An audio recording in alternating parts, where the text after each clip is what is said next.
خب سلام دوستان عزیز ببینید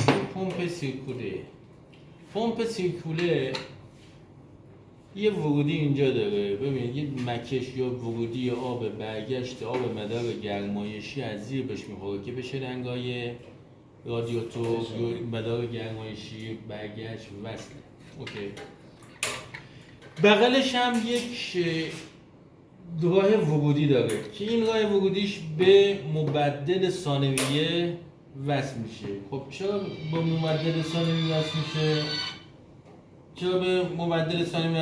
چون گفتیم زمانی که آب در حالت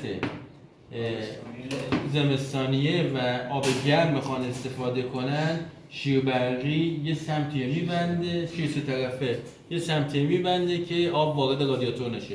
به خاطر اینکه آب به پمپ برسه و بتونه اینجا سیرکوله کنه، از این طریق وصل میشه به پمپ. این از این ور قطع میشه. ببینید دوستان، از این ور دیگه مکشی انجام نمیشه، از این ور داره میگه به پمپ.